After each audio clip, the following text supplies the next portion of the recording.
आज मैं माता महाकाली के एक वाक्य पर चर्चा कर रही हूँ।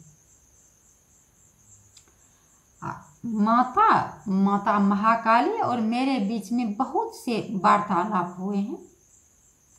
तो जब माता जाने लगी, बात समाप्त हो गया, तो कही कि जो मेरी पूजा अब नहीं करना और सच्चिदानंद की ही पूजा करना, उन्हीं की ध्यान पूजा सब करना।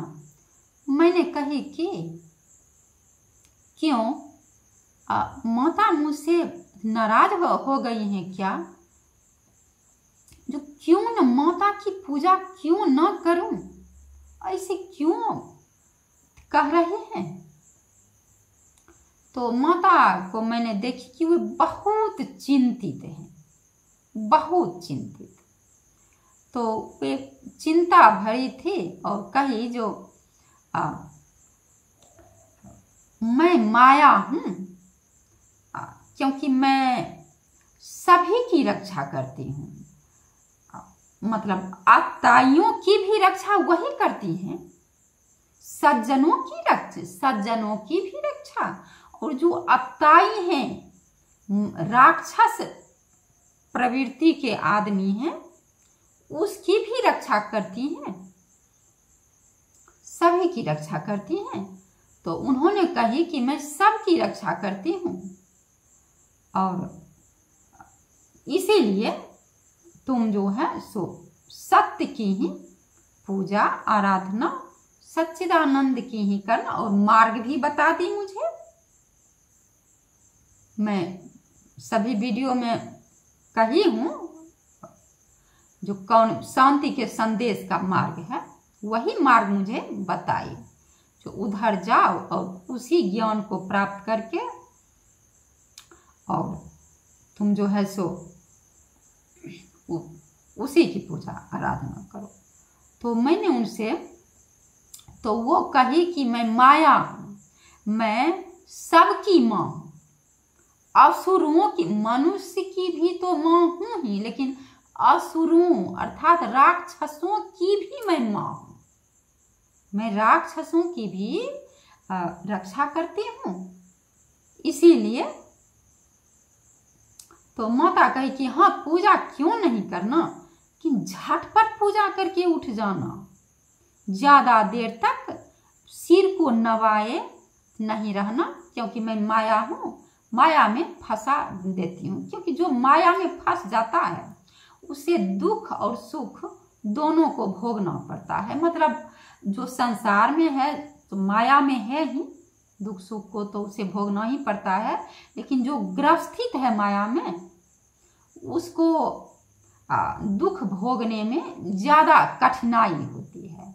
और जो माया में रहकर, दुनिया में रहकर भी जो सच्चिदानंद का पूजा ध्यान करते हैं, वे दुख को भोगते हुए भी सुख की भी अनुभूति करते हैं। तो मैं उस समय माता ने कही कि मैं अत्ताइयों की, अहंकारियों की, अहंकार को दमन करने में सबसे बली हूँ। ऐसे तो मैं माया हूँ, मेरा कोई ठिकाना नहीं, मैं टूट भी जाती हूँ, क्योंकि ये शरीर माया का न है, ये शरीर भी टूट जाता है। तो कही कि मैं माया हूँ, मेरा ठिकाना नहीं है, किंतु अहंकारियों के लिए, अहंकारियों के अहंकार को दमन करने में मैं सबसे बली हूँ। तो मैं उस समय इस बात को नहीं जान सकी। मैं सोच रही थी कि अहंकारी अब धरती पर है कहाँ, क्योंकि जिस समय में बड़े बड़े राक्षस महिषासुर थे या जो भी राक्षस था, वो सब जो था सो अमर का वरदान मांगे हुए था। बहुत बहुत तपस्वी ज्ञानी हुआ करता था राक्षस लोग, और भगवान ब्रह्मा जी से अमर का वरदान मांग लिया था। तो उसी कारण वह उतना अभिमानी हो गया था। और मैं सोच रही थी कि इस समय तो कोई अमर है नहीं, तो किसको माता किस अहंकारी की बात कर रही है। मैं मन में सोच रही थी किस अहंकारी की बात, क्योंकि अब इस समय तो कोई राक्षस नहीं है, कोई अहंकारी नहीं है। माता और भगवान को तो सब मानने वाले हैं धरती पर। तो मैं सोच, लेकिन अब मैं उस बात को समझ रही हूं कि ओ मतलब अताई आदमी, राक्षस प्रवृत्ति के आदमी अभी भी हैं। राक्षसों के वंशज इस धरती पर अभी भी हैं। अब मैं देख रही हूं और सुन रही हूं, क्योंकि जिन माया ने, जो माता दुर्गा और महाकाली, जिन मतलब जो राक्षस माता के माया को ग्रहण करके, तंत्र मंत्र को ग्रहण करके वह शक्तिशाली बनकर अहंकार हो जाता है, वो तो अभी वैसा तो नहीं, लेकिन कीट पतंगे की तरह राक्षसों के वंशज अभी भी हैं इस धरती पर। मैं देख रही हूं यूट्यूब पर और सुन भी रही हूं। देखिए, मतलब अपनी ही माता, जिनके बल पर चल रहा है राक्षस लोग, राक्षसों के वंशज, अरे महामूर्ख, तुम उन्हीं माता के तो उन्हीं की शक्ति से तो चल रहे हो, उन्हीं से बैन।